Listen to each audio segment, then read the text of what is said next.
श्री हरदास बृहस्पति प्रदोष व्रत कथा। वृत्तासुर नामक राक्षस की कथा। सौनकादि 88,000 ऋषियों के समक्ष बृहस्पति त्रयोदशी प्रदोष व्रत की कथा का वर्णन करते हुए सूत जी कहते हैं, एक समय देवराज इंद्र एवं व्रत नामक राक्षस के मध्य भीषण युद्ध हुआ। उस समय देवताओं ने अपने पराक्रम से दैत्यों की सेना को परास्त कर दिया। विशाल संख्य में अपने सैनिकों को मृत देखकर वृत्तासुर क्रोधित हो उठा तथा वह स्वयं युद्ध के लिए तत्पर हो गया। उसने अपनी आसुरी माया की शक्ति से अत्यंत विकराल एवं भयावह रूप धारण कर लिया तथा देवताओं को युद्ध के लिए ललकारने लगा। वृत्तासुर के भयंकर रूप को युद्ध भूमि में देखते ही इंद्र आदि सभी देवगण भयभीत हो उठे तथा उन्होंने सहायता हेतु देवगुरु बृहस्पति का आवाहन किया। देवताओं का प्रार्थना सुनकर देवगुरु वहां प्रकट हुए तथा देवताओं से उनकी चिंता का कारण पूछा। इंद्र आदि देवताओं ने कहा, हे गुरुदेव, व्रत नामक भयंकर दैत्य ने देवलोक पर आक्रमण कर दिया है। वह अत्यंत शक्तिशाली है। कृपा हमारी सहायता करें एवं इस संकट के निवारण का मार्ग बताएं। देवगुरु बृहस्पति ने कहा, हे देवेंद्र, यह वृत्तासुर अत्यंत मायावी है। मैं तुम्हें इसकी कथा सुनाता हूँ, ध्यान पूर्वक सुनो। वृत्तासुर अति तपस्वी एवं निष्ठावान था।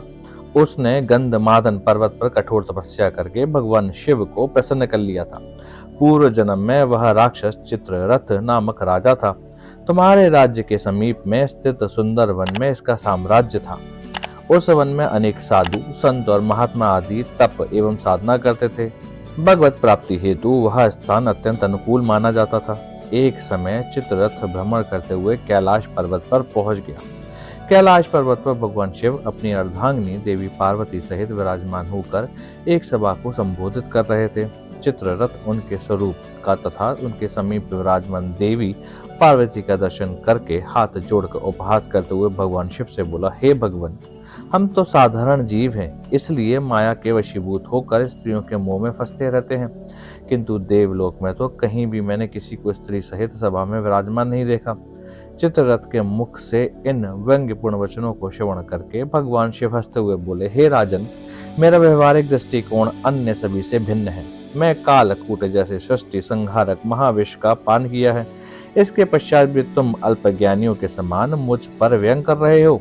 देवी पार्वती भी चित्ररथ पर अत्यंत कुपित हो उठी तथा उसकी ओर दृष्टि करते हुए माता ने कहा, अरे दुष्ट प्राणी, तूने मेरे समक्ष मेरे स्वामी एवं समस्त चराचर जगत में व्याप्त महादेव का उपहास किया है। अंधा तुझे अपने इस पाप कर्म का दंड अवश्य भोगना होगा। इस सभा में उपस्थित सभी ज्ञानी जन समस्त शास्त्रों के तत्व को जानने वाले हैं। यहाँ उपस्थित सनक, सनातन एवं सनत कुमार समस्त प्रकार के अज्ञान के नष्ट होने के उपरांत शिव भक्ति में लीन है। अरे मूर्ख, तू स्वयं को अत्यंत चतुर समझता है। अंधा, तुझे ये सीख मिलनी ही चाहिए ताकि तू भविष्य में पुनः कभी संतों में विद्वानों की सभा का उपहास करने का दुस्साहस न कर सके। मैं तुझे श्राप देती हूँ कि तत्क्षण ही तू अपने इस विमान से पतित होकर भूलोक पर जाएगा तथा राक्षस योनि में तेरा जन्म होगा। देवी जगदम्बा द्वारा श्राप मिलते ही चित्ररथ अपने विमान से भूलोक पर जा गिरा एवं राक्षस योनि को प्राप्त हुआ तथा महासुर के नाम से कुख्यात हुआ। त्वष्टा नामक एक तपस्वी ऋषि ने अपने तपोबल से उस असुर को वृत्तासुर के रूप में प्रकट किया। बृहस्पति जी आगे कहते हैं, वृत्तासुर ब्रह्मचार्य का पालन करते हुए भगवान शिव की भक्ति करने लगा। शिव भक्ति के फलस्वरूप उसे अथाह बल एवं पराक्रम प्राप्त हुआ। अंततः शिव भक्त होने के कारण तुम उसे परास्त नहीं कर सकते। मेरा यही सुझाव है कि यदि तुम उस महापराक्रमी दैत्य पर विजय प्राप्त करना चाहते हो तो बृहस्पति प्रदोष व्रत का भक्ति पूर्वक पालन करो। सूत जी कहते हैं, देवगुरु बृहस्पति के परामर्श के अनुसार देवता ने संपूर्ण विधि विधान से गुरु प्रदोष व्रत का पालन किया, जिसके फलस्वरूप वृत्तासुर की पराजय हुई एवं देवलोक पर आए भीषण संकट का निवारण हुआ। इस प्रकार से जो भी परम पुण्य प्रदायक व्रत का निष्ठापूर्वक पालन करता है, उसके समस्त कष्टों का शमन होता है तथा मनोवांछित कामनाओं की पूर्ति होती है। ऐसे ही दिव्य कथा सुनने के लिए वीडियो को लाइक करें, चैनल को सब्सक्राइब करें, बेल आइकन दबाएं और कमेंट करें। नमः पार्वती पते हर हर हर महादेव।